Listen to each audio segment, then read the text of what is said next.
It's time for Two Guys and a Goalie with Dustin Nielson, Matt Kassian, and the goalie, Joaquin Gage.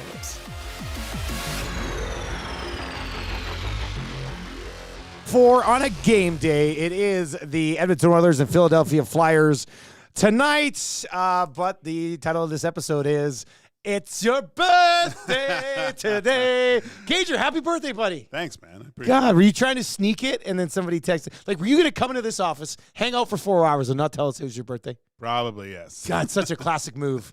I tried to do that back at the station a bunch of times in the day, and then somebody would text in. And Cass, can you believe it? Gager's birthday today. I can. It's also my dad's birthday. So happy birthday to your dad. To Chappie Kassian with the Edmonton Elks, because and that's actually how I generally remember it's Gager's birthday. I didn't think of it till you said it. So. Gager, how old are you today? The Big 5-0. It's the Big 5-0. Eric, episode name, the Big 5-0. Wow. So how's it feel, man? Don't know. Yeah, it's still not very mature. And I just don't know what you do as a 50-year-old now. Maybe it's I don't know what I got planned. Maybe it's a colonoscopy. Might have to hit the food court at Southgate Mall and just hang out and stare into the middle distance. I don't know. We'll see. Listen, if you are listening right now to Two Guys, or you're watching it on the Nasty Chat, there's a bunch of birthdays in there. Ideas for Gager now that he's 50. Like, what does Gager have to do now? Like, for example, where do you come out on mall walking? Well, I need some Skechers, but I'm waiting for a shoe deal. And we'll see, because I need some comfy ones to cruise the mall. Weird side note, I had a company from the mall email me last night through our submission thing at Edmonton Sports Talk. It is a shoe company, and they were like, we could do like custom Edmonton Sports Talk shoes. Oh my! And I was like, "What? I didn't even know that was a thing." Get me some. Oh my gosh. We got to find out. Here's the thing, though. They're disqualified if they can't do like size 14 or 15, because then I won't get any, and I will be very sad. Oh, I think 14's kind of somewhat standard. Is it tough to find 14s and 15s? It is. Oh, dude. Are you 14, 15 too? Yeah. Man, I'm size 11.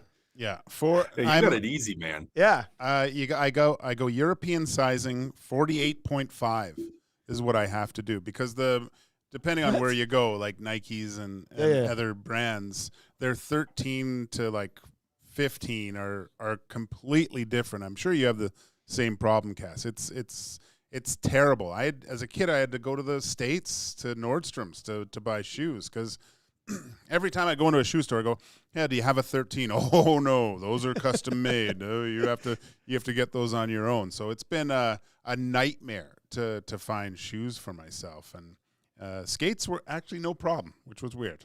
That is kind of strange. Yeah. Cass, what about you for skates?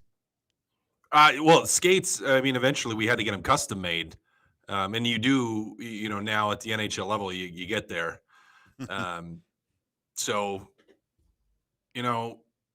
I think the first time we had to start to look at it, and I remember when we got a pair of 13s, and it was a pair of old Graphs. And that was like the most money my parents had ever spent on skates, and they just couldn't fathom, but it was like the only ones you could get in a size big enough. But then after that pair, that's when I, transitioned to playing junior, and they get your skates for you, which made it easier to get at that point. But no, finding shoes is an absolute nightmare. Absolute nightmare. Like I found a couple brands you can get in Canada that have decent ones. You can always get them. You can always find like size 14 or 15, but they're like big blocks that look horrible. Like it's hard to find in Canada stylish shoes that fit well. Like you can usually get like runners or sneakers or basketball shoes, like those type athletic shoes. You can always find those. And Gager, you do have to play a little bit, because some brands fit different than others. And it's like, a 14 fits in some brands, but then if you have a slightly different style in that same brand, the 14 doesn't fit. Like I don't know, it sucks. That and pants, because it's like and even shirts, it's like I have to get everything extra tall, like in dress shirts and everything. It's welcome to my life, sucks. Buddy. Like I'll go to a regular store, and the odd time they might have like one shirt my size, so I have to settle for that. Or then I'll go to the big and tall store, and like the extra tall at the big and tall store, it comes down to my bloody kneecaps, and it sucks. Pants, I'm okay with pants at at some places. But like I usually roll like a 40, 34, like that type of thing, and it's tough to find. it's a pain in the ass. Look at us, just three hulking, handsome gentlemen having these issues. If anyone wants to live a day in my shoes, yeah, so to speak, go to like when you're next time you're in like a Winners or something, a shoes. Go and look into the 14 and 15 size shoes. They're the ugliest shoes you've ever seen. Like you'll walk, leftover material. Oh my gosh, they're shoes for Lurch from the Addams Family. Like that's what they look like. So actually, it was nice at Craig Simpson's golf tournament. Okay, they gave away shoes. Like that was golf kind of shoes or regular shoes. Golf shoes. Okay. So, but they were all like. Usually they're all the cool colors, like the 7.5 to 10.5 shoes were always really nice, and then you'd get 11, 12 that were ugly. Actually, the 14s were the best looking. No ones. way. Yeah, I wear them all the time now. I have these nice Adidas, like they look like runners basically, right? They're like sneakers. So I was actually lucky. They look really good. My wife gave me crap because she goes, "Where'd you buy those?" I go, "They were free. I swear to God." Nielson, Cass, and Gager with you. So I went into that Cross Iron Mills, the one down in Calgary, and they had a huge Skechers place. Oh. And my wife's just like, I love Skechers. I pretty much only wear Skechers. She's like, you know what? It's buy one, get the other one 50%. So I bought 4 pairs of shoes. And I got like a winter sort of one, then 2 of those regular ones.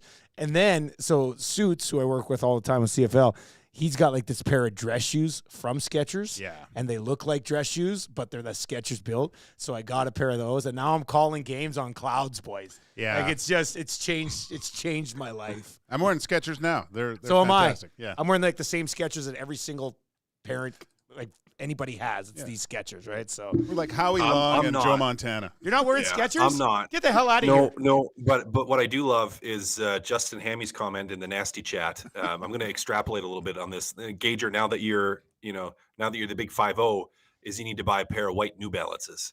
Rock those. Might have to rock some New Balances. Tuck in your T-shirt really tight. That's I also like this one from Andrew. Gager should start blending his fish and chips.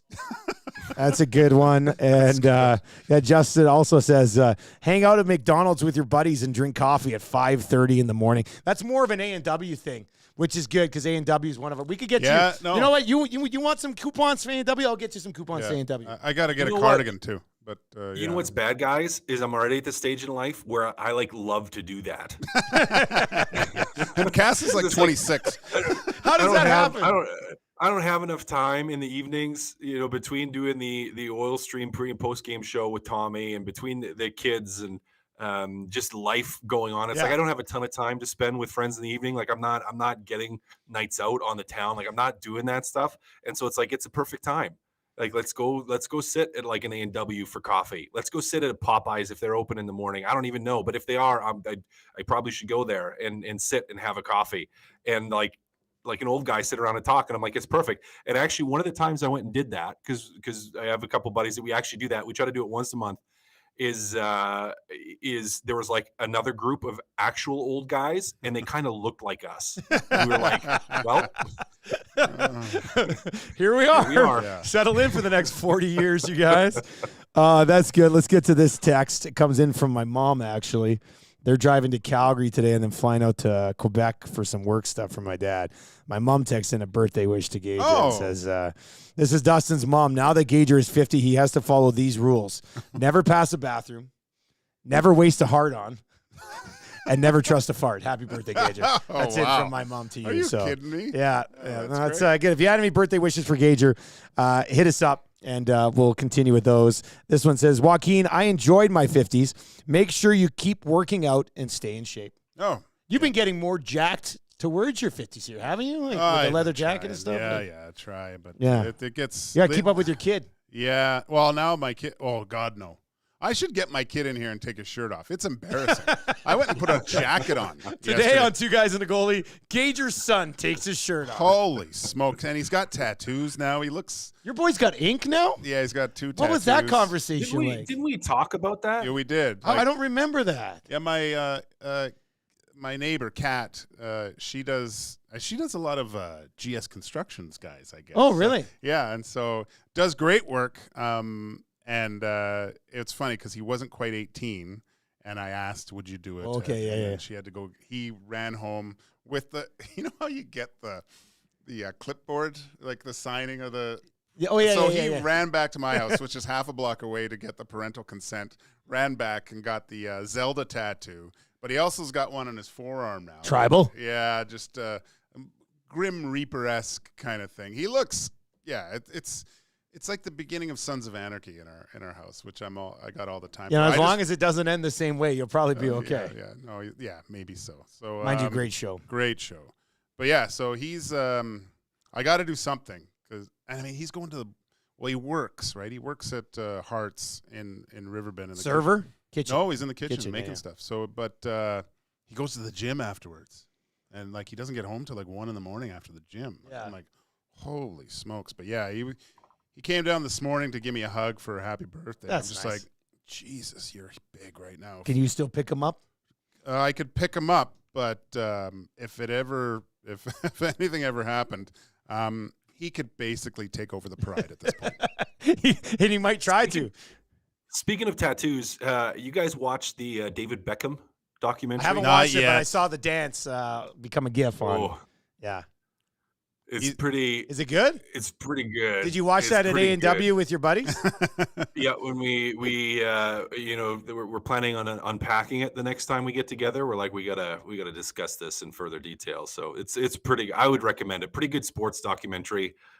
Pretty crazy. Like makes you just be like, I feel bad, and it makes me feel bad. Like for guy, you want to talk about like the media circus for Connor Bedard.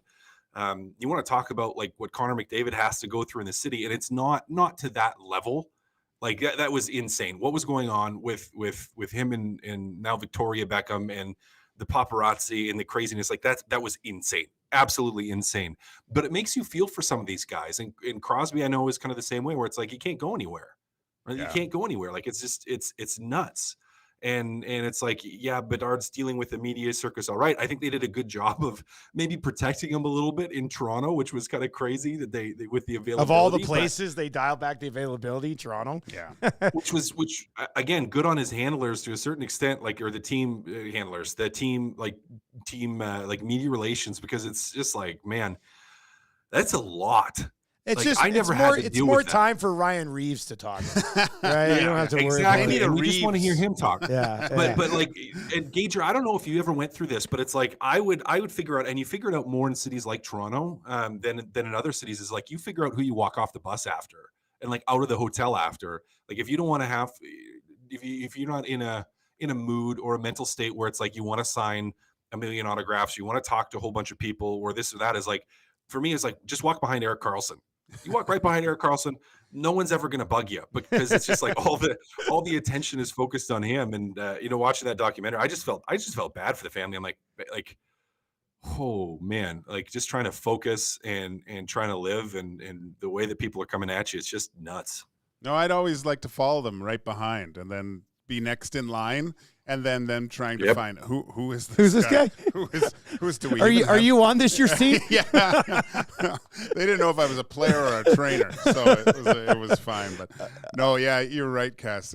I feel for those guys that just got hounded all the time for everything. Where and I mean, for Bedard, he can go to some cities and no one's gonna know who he is too. He's not a complete prisoner as of yet.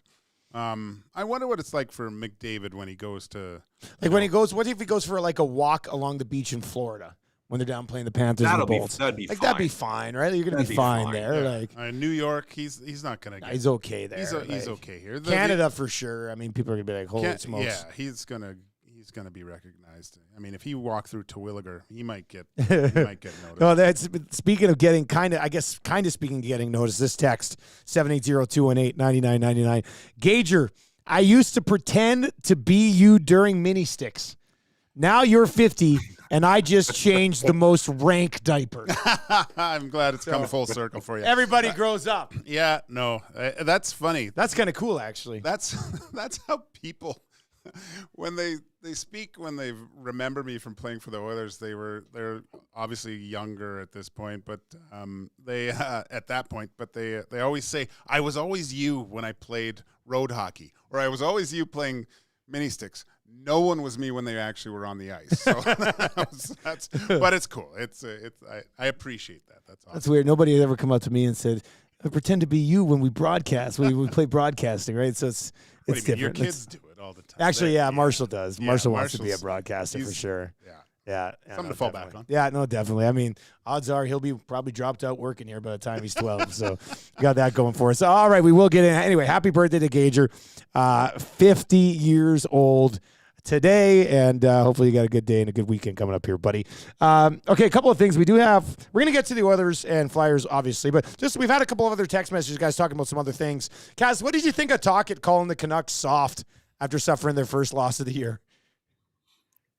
It's a different team, different coach than it'll be last year. Didn't mince any words on that, did he? I mean, I thought, at least in the games against Edmonton, I didn't watch their loss. So I didn't see that, but I didn't think they played soft against Edmonton. I thought they played pretty hard, pretty aggressive, very physical. And maybe it's just something that he saw, them take a step back in their game. And he's like, nope, I'm going to address this right away to make sure it doesn't become an ongoing issue. Because if you look at them last year, they did play soft, and they're a big team. They shouldn't, they have some smaller players, but you see, we go back to like that Pettersson hit on CC. Yeah. And it's like, no, that wasn't playing soft.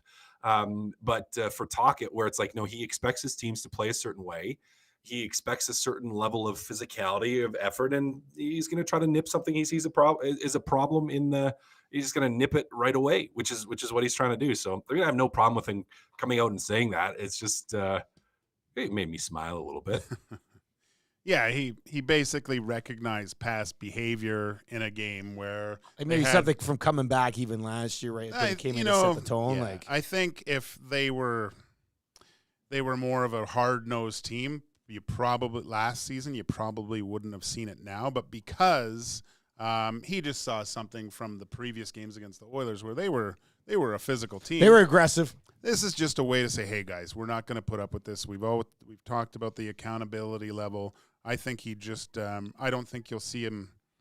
Well, hopefully he doesn't hit this button all the time because it gets to be the Charlie Brown teacher in the room. But yeah, I think he just saw something and just trying to get them right back on track instead of having that start they had last year where they just they were out of the playoffs by the end of November.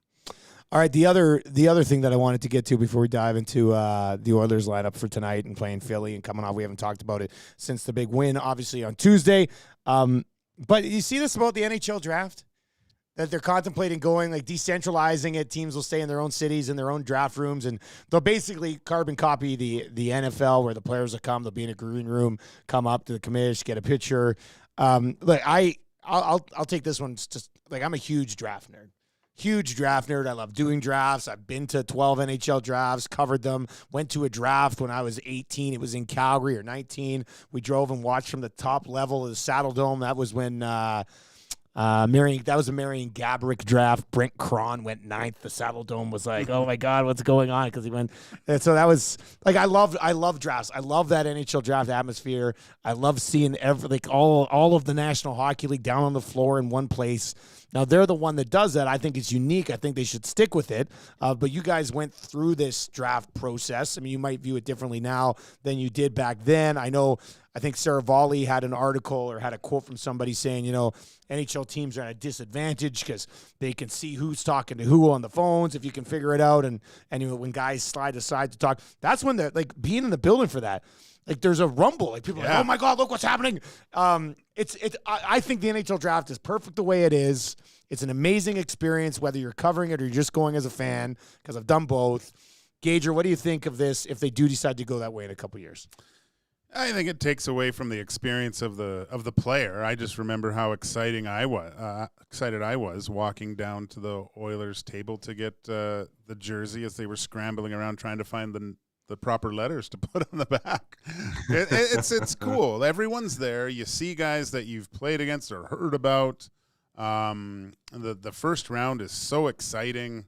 There's something to it. To see all these people that you've watched on television, and you see all the GMs and they're talking to people, and you're just like, oh my gosh, being a part of something of that magnitude, it's special. Like you said, Dusty, this is the only sport that kind of does something like this, and I think you'd be losing a lot on the players' side. I don't know how they want to go forward with it. Maybe there's something there to have a watch party with your club team and going to the rink and watch. But still, that to me that takes away from it. I don't think they should change anything from the draft. Cass, where you come out on this one, buddy?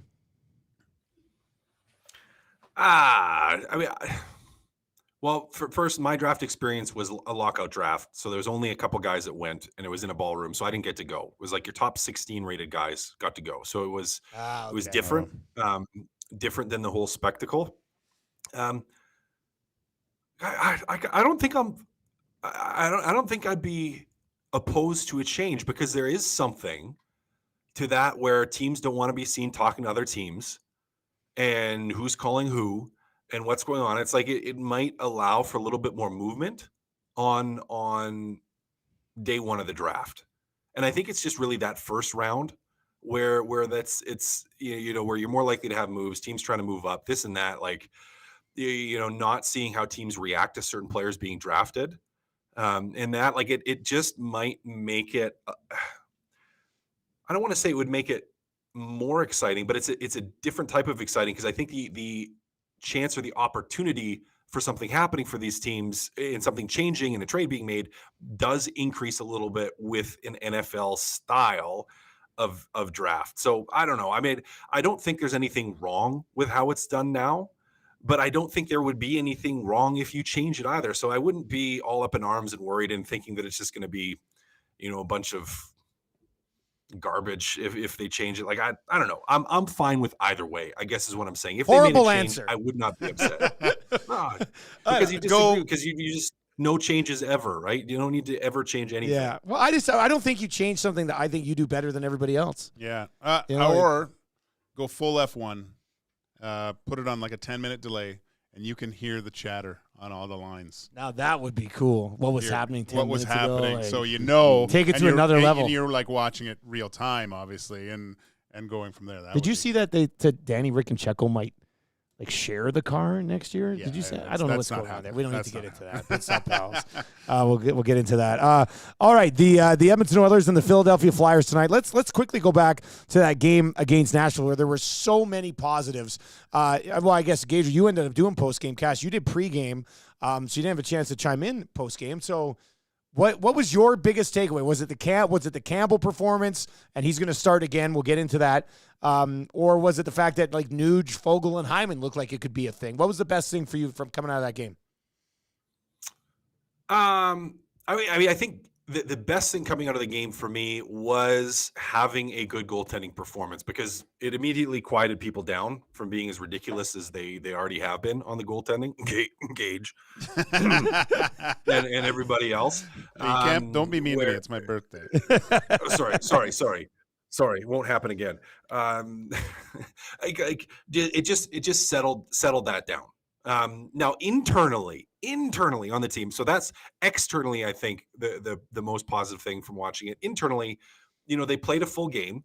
They managed to produce, and you got some 5-on-5 scoring. And if you can spread things out a little bit more from a depth perspective to have Fogle play up, and he's able to contribute, and that line works, and then your third line works as well, then it's a good thing. And just knowing that you have some of the options to mix up the lines a little bit, and when you go to a blender, it's not like a brand new blender all the time. It's like, no, there's some chemistry with different groups and guys that know they can play together, and I think that's a healthy thing.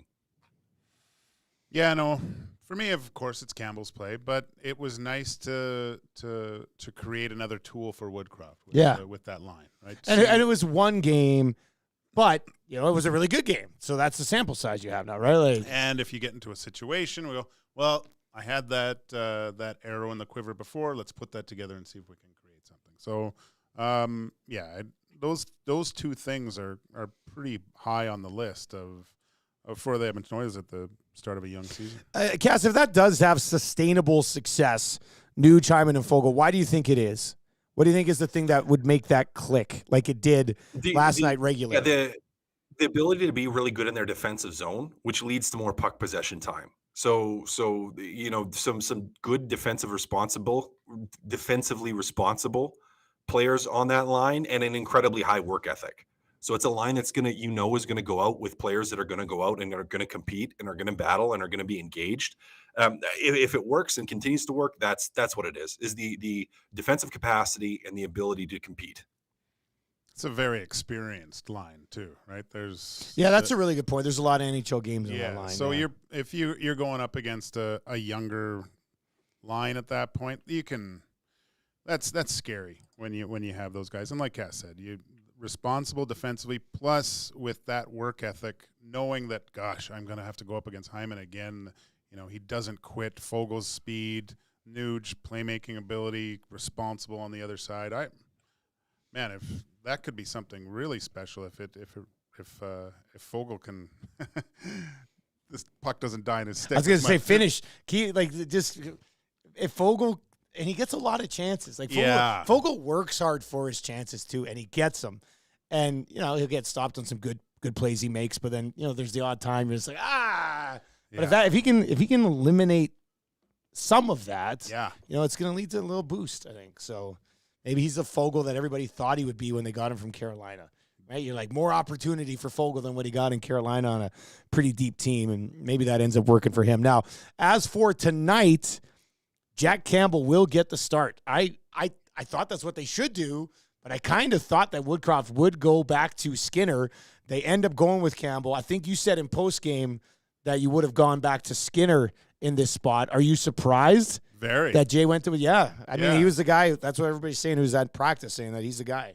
Mostly because when I look at last year, the chances that they gave Campbell to kind of get going, right? So – and maybe this is Woodcroft recognizing, look, we gotta put some points on the board. If they're 3-0, it might be different. Yeah, it might be. Let's get back to 500 here. And Jack has been really going well since the start of training camp. So I understand it, but I think I'm just of the mindset that having both guys, because you're going to need them both, I think this is good. It would be a good opportunity to get Skinner to go back in with two performances that I don't think they're not his best work by any means, and going up against the Flyers, who, they did beat the Vancouver Canucks, so it's not an easy game by any means. I mentioned the face-off against a childhood buddy that you've battled against your whole life, and something added there.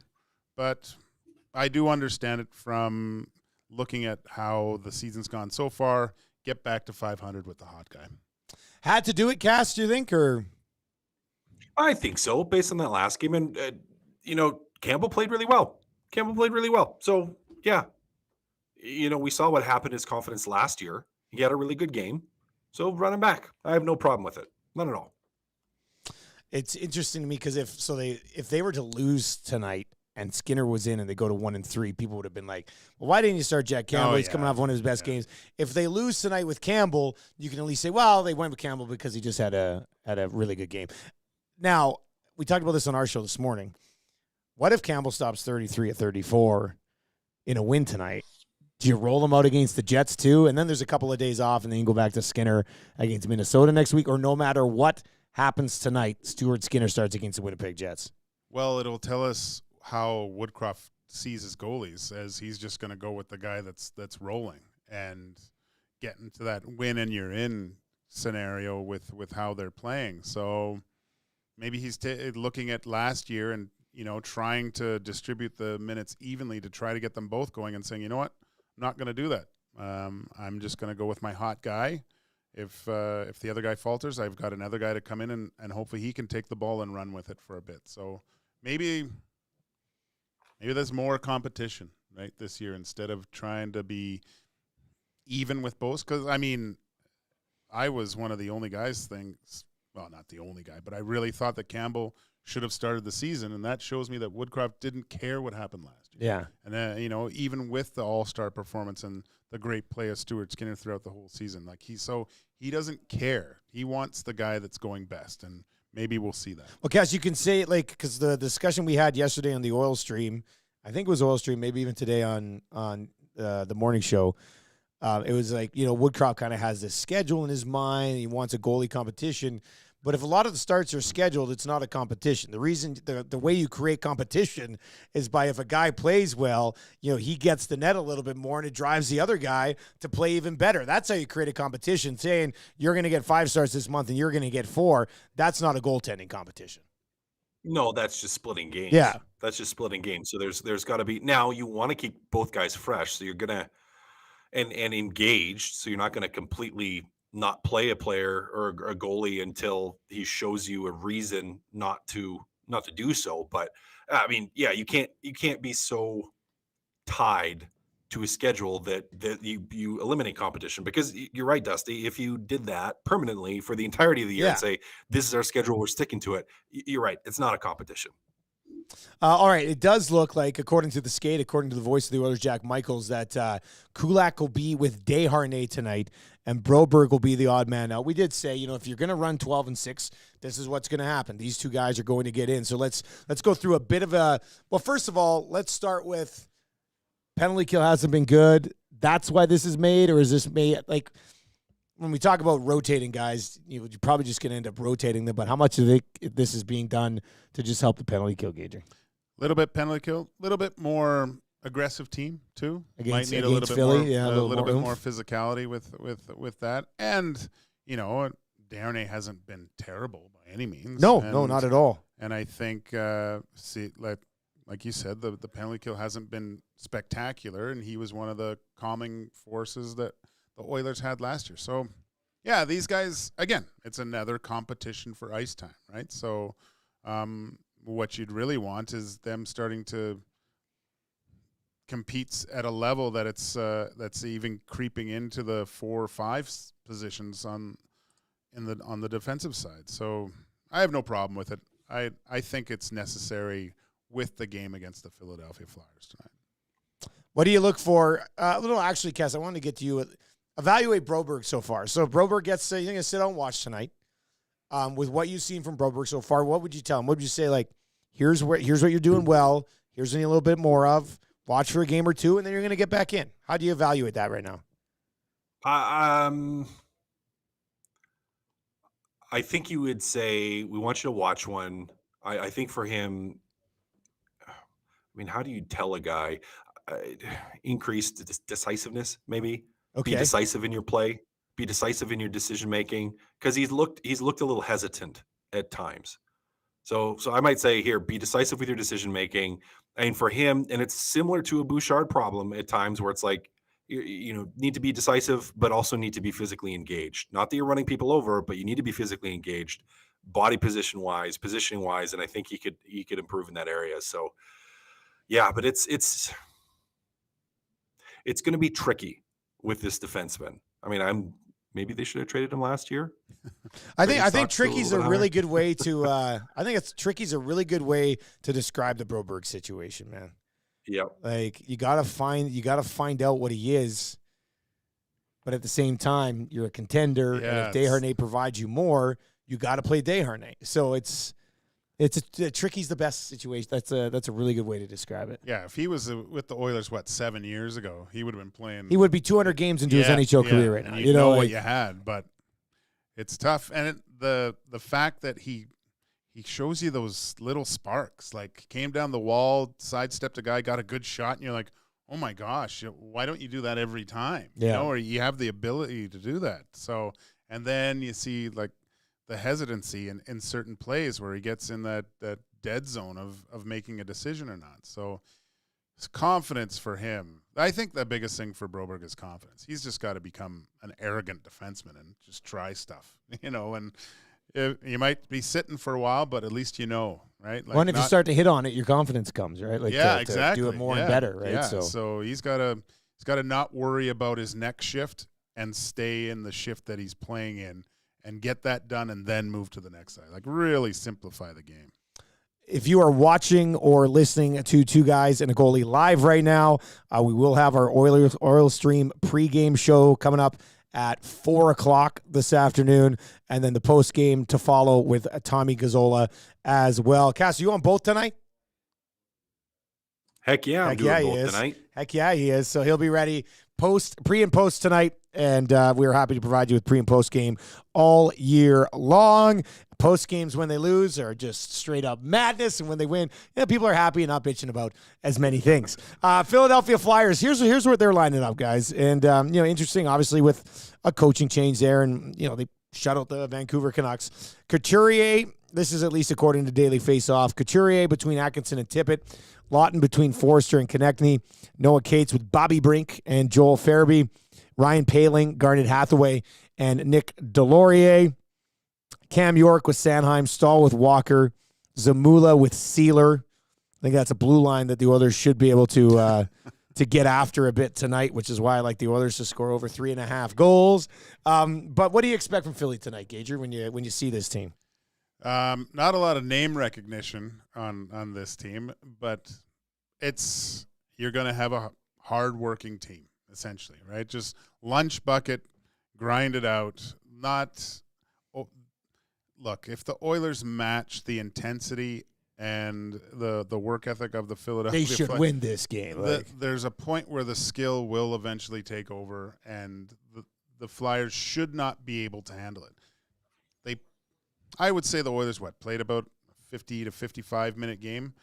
Again, get back to playing a full 60. Do what I said this before, what the Vegas Golden Knights did to the Oilers in that series. They played at a level where the Oilers could get to, but it was too inconsistent. If they play a full 60 tonight, the Flyers should not be able to handle them unless you get some otherworldly performance from Carter Hart. Hit the nail on the head, dude. You hit it on the head. Is you got to match the will tonight. Yeah. If you match the will tonight, there's no way you should lose this game. Outside of a poor goaltending performance from Jack Campbell, everybody's freaking out they started. Cass, what about a John Tortorella impact with Philly? Like, when do you is that already a thing? Like, you watch the Flyers and go, John Tortorella coaches this team. Will we do that tonight? They're going to work because of it. Yeah. They're going to work because of it. Like, you're going to see a high, which is why you just got to match the work ethic. Like, you're going to see the work, you're going to see the drive, and that's really all they have. That's it. That's all they have, which is for teams is like, if you can match that, then you can deal with it. I mean, the challenge, I think, anytime Edmonton is playing a team like that, complacency is one. And secondary to that would be they're going to try to really pressure your defensemen. And we have seen already this season, we saw it last year, that teams that do a really good job of forechecking and putting pressure on the Edmonton Oilers defensemen can have some success because the Oilers can make mistakes. So it ultimately, to me, comes down to a will versus will, because the Oilers have so much more skill. But from a Tortorella standpoint, it's going to be a classic not talented Tortorella team. They're just going to try to play systematically and physical and hard. And if you can match that hard, you're going to be fine. Also with this game tonight, I don't know if you guys saw it in the post game. I saw it a little bit yesterday morning. Even coming out of the 6-1 win, there's always people who are like, what about this? Like, too many shots. What have you thought of Evander Kane so far this season, Gager? Like, had that one big hit. Hasn't done a ton else just yet, but pedestrian. Again, I watching him, I wonder about just, he's. I called for him to have a big year here too, so it's I'm a little bit disappointed. But I think the injury, coming back, trying to find his game again. I think we're going to see Evander Kane score some goals here eventually. I have no doubt, but there just seems like he needs to get back to that kind of lunch bucket hockey, right? He is a very skilled player, but can play in the hard areas and dominate in those areas. So it doesn't have to be pretty. I think all he needs is kind of that one to maybe, get a little bit dirty in those 4 to 6 foot areas in front of the blue paint and just bang one in and go from there, because he's one of the few Oilers that has the ability to score on NHL goalies from distance. It's going to come, but I think just simplifying his game and getting into that hard-nosed style, which he's been known for. Cass, how many other guys, like we mentioned Kane in the shot, like how many other guys on this team can score from good distance? Like Kane's got that shot where he'll beat you from 35 feet out, right? Yeah. Like how many other guys do you think fit that bill? Brown should. Your standard McDavid, Draisaitl, we've seen Nuge do it. I would say Kane and Brown should be your two. I mean, isn't that what you have them on the wing for? Is their ability to finish and their ability to put a puck past the guy? I mean, that's to me, those are your primary two. And I'm not looking so much at the rest of the depth players as guys that should be able to do that consistently. Kane is one of them, although you want to see him score those dirty goals too around the net. But I mean, Kane and Brown are at the top of my list. Bouchard too. He's another guy. Well, but he's a little bit of a different one. Yeah. All right. So Penguins fans are fired up. ESPN did their top 100 hockey players. Top one, like we know what it's like building lists. But they did their top 100 players in the NHL today, and Evgeny Malkin did not get into the top 100. Like when he's still healthy, he's a point per game guy. I'll just give you the bottom 10. And we're not going to go through the whole list, but the bottom 10: Thomas Hertl, Ryan O'Reilly, Owen Power, Bobrovsky, Morgan Riley, JT Miller, Carlson Tavares, Doughty Barzal, Jacob Trouba. I'll keep going here for a bit. Robert Thomas. They've got Connor Bedard at 88, Brandon Montour, Nazem Kadri at 86, Cole Caulfield, Pietrangelo, Laine, Besser, Jesper Bratt, and Demko. That's 80 through 100. Is Evgeny Malkin not a top 100 player in the National Hockey League anymore? Did you watch him last night? Some of the stuff he was doing? He's still ridiculous. He's still unbelievable. Yeah, he's hurt all the time. That's the problem. Yeah. No, that's of course he's not. You mentioned all those players. How is he not ahead of all those guys when he's on his game? I mean, that's just watch the highlights. He's got that thing on a string and just dominating in the offensive zone. That's crazy. Cass, like, is he still a point per game guy in your opinion? Yeah, when he's healthy, and that's the big issue with him is he's got to stay healthy. I probably would have him in the top 100 still because of what he can do. Happy birthday to you. There we go. Happy birthday to you. What are you doing? Happy birthday, dear Gager. Happy birthday to you. Happy birthday, buddy. Yeah. Thank you, guys. Thank you, guys. That's an adult gummy. Nice Oh, work, my boys. gosh. There we go. Nicely done. Yeah, Thank how's you, that? guys. This is that's special. Happy birthday, That's special. buddy. Thanks, guys. You Yeah. didn't have to do this. That's okay. Thank you. That's Thank you. okay. You could even take it to A&W if you want. Yeah, Yeah. exactly. That's I might exactly have what to. you can do. This is so awesome. yeah, it's like a little layered cake there. And I had her put Gager right on the top. That's of it great. Too. That's great. Yeah. Yeah. What do we say, Maddie? This is a Is tuxedo it a tuxedo cake? Yeah. Okay, nice. Yeah, Very that's nice. good. So what's that thing on top? There's like a little chocolate stick. Yeah, those are. Oh, here, that's nice. here. No, I don't want to try it. It's your cake, man. You try it. Let me know. Let me know what it's like. Oh, is there like It's a thin wafer. Oh, I was gonna say it sounded like a wafer. Very delicious. So you didn't know this was coming, eh? No. I heard when they said on the hangout, they're like, it's Gager's birthday. And then I had stupid call with CRA today about some tax stuff. So I was like, I waited for them forever to get back to me. Of course. Finally got back to me. And then at like 10:40, I ran to Save On. And she's like, do you want anything on it? And I was kind of rushed. I said, how quickly can you put Gager on it? And what did she say? She said, banger? I said, no, not banger. Gager. And she goes, oh, no problem. So then, yeah, she made it work. So happy birthday, buddy. Banger's 50th birthday. Yeah. Banger. Banger's 50th Yeah, birthday. yeah. There isn't. Look, My it's not a 50th is a huge banger. cake, but This is great. yeah, no, it's yeah, happy birthday, man. We Thanks, love having you around here. So Thanks, man. yeah, it's been a good run. I was trying to delay the announcement with that Malkin talk. I didn't even really want to get into it too much, but I was like, we probably should talk. Now, look, that group of guys on there is there's some good players on there. I don't know. I just feel like Evgeny Malkin. It's like when they drop like the top 100 players in NHL history.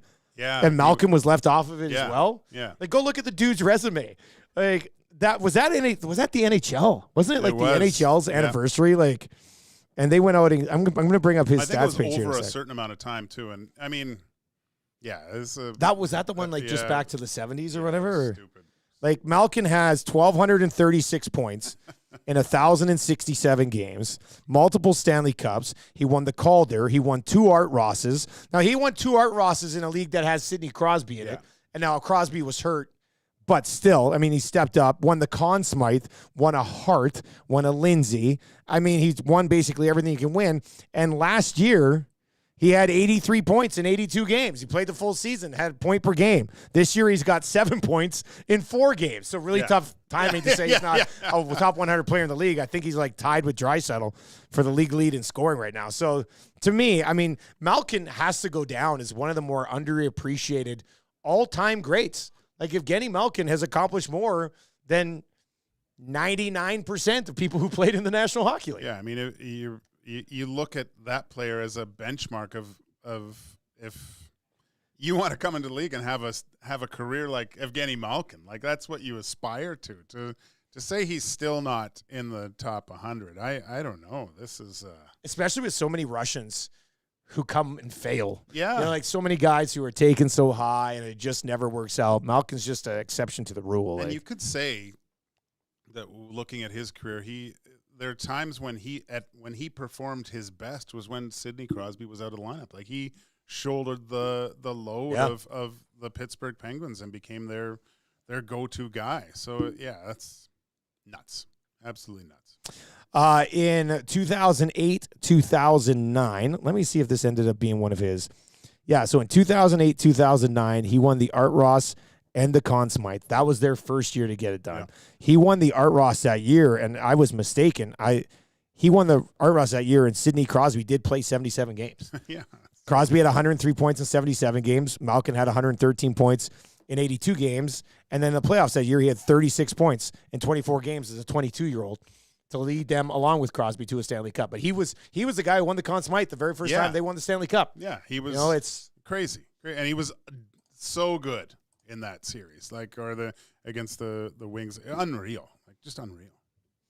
Surveyor Brett is in the nasty chat here and says, this is a really good point, because it is from Save On Foods. Oh. And the broccoli, Cash, you left. You left before we opened the broccoli on Tuesday night. But the broccoli was from Save On Foods, and the cake is from Save On Foods. I said I'm a Save On guy. Plus, there's a Save On just down the road here from the station. But if that cake starts smelling anytime soon, I'm going to absolutely lose my mind. I missed it. So I was having a conversation with Oil Stream pre and post game show sponsor Damon Bunting. Yes. We were chatting, and I looked over and I saw the veggie tray, and I was incredibly impressed. Incredibly impressed. That's what I was going for. I was just like, wow, they got veggies. I was like, they got veggies. I was shocked. I was so surprised that there was veggies. Now, I didn't open it up and didn't get into them, but it also made me laugh later when I heard about the smelly broccoli, because I was like, that kind of serves them right for getting veggies. But it was pretty and you know what's weird is that nobody touched it till I opened it up. Oh, yeah. And I didn't even want the veggie, but I was like, I better invite people. Like if I open it and put the ranch there, it might invite people to put some veggies on their plates. So I did, had a quick baby carrot. And then as soon as I opened, I was like, I turn around and walk out. And was that you that said, who opened the broccoli? Yeah. And Chelsea from the Hive was there. Straight away, she goes, that's disgusting. Can you not smell this? And I guess I didn't smell it as much as you guys. Tommy tried to blame it on Gager shit in his pants. I'm also glad I missed it, because I really love food. Look at me. I love food. Broccoli is one of the only foods I really, really, really, really don't like. And so it would have just absolutely destroyed me. Smelling that would have been horrible. Would have been horrible. So I'm happy you didn't open it up till I was gone. No, I tried to get. Dusty came in with the veggie tray. I tried to get my phone out, but I couldn't get it operating. It's like seeing Sasquatch in the wild, seeing Dusty with a veggie tray. I was like, oh my gosh, I got to get this. He escaped. I didn't get it. It's still an urban legend, seeing Dusty with veggies. Well, and then you're the one, you made the call on it. You went executive decision on us. Oh yeah. At a point I was like, I can't take this anymore. I went to the kitchen and put it in, and then Iwanix goes, no. He made out. He made the high to say it went right. And I saw when he was leaving, I was like, hey, let me have one more carrot. And he's like, we're not opening this again in here. I was just like, okay, all right. That's why he's in the position he is. Yeah, exactly. Hey, do you remember the movie Executive Decision? Oh God, yeah. Remember? Great movie. Remember? Yeah, but that was the one that they built up as a Steven Seagal movie, and he died like 10 minutes in. I was Spoiler shocked. alert. Me too. I was shocked. I remember watching. I was like, did they just kill Steven Seagal? Like, I was with another. I gotta remember what hockey player I was with, because we went there. you went to the theater? Yeah, we went to the theater to see Steven Seagal. Right? Yeah, I watched it on VHS. Yeah, and to see him, he goes, you won't survive. Nope, but you will. Yeah, and that was it. And that was it. I was like, he's got to be stuck. I think he's stuck on the back of the, ponytail going in the back, just waiting, and come back and then slap everyone to death. that might be, and it's really weird to pick out Executive Decision and make a bold claim about it, but I'm going to do it. That might be one of the most early surprise deaths in any movie ever. Like, think about another movie where you had this guy who was a huge star at the time.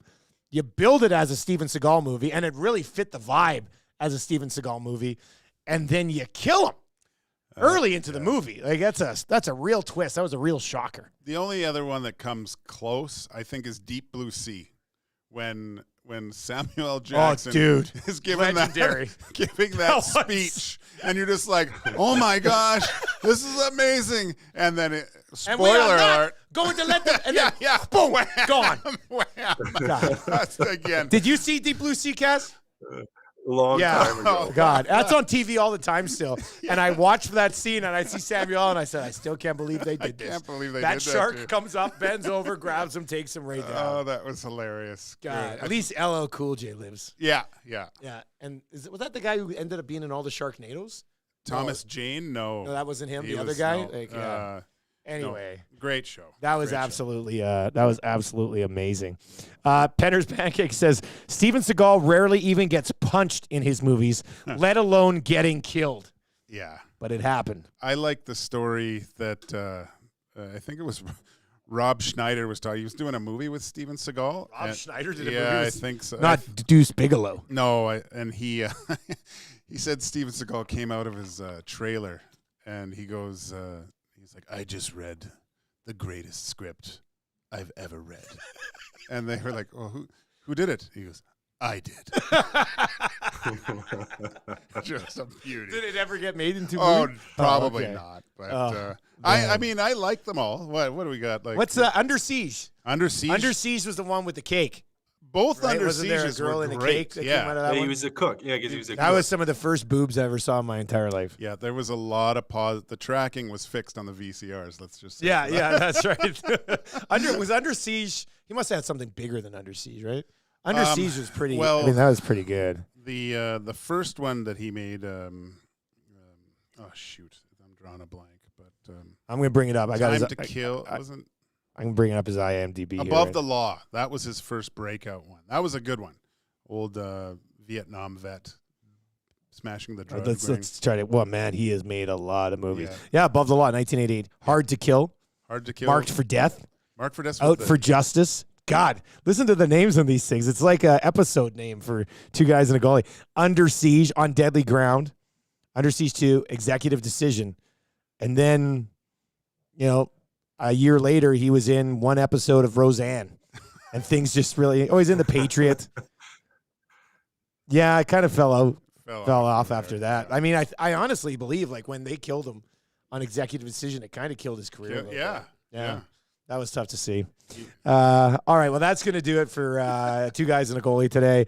Cass will be back, pregame show with Tommy Gazzola tonight, 4 o'clock. Take you right up to puck drop, and then immediately following puck drop, right back here on YouTube with Edmonton Sports Talk.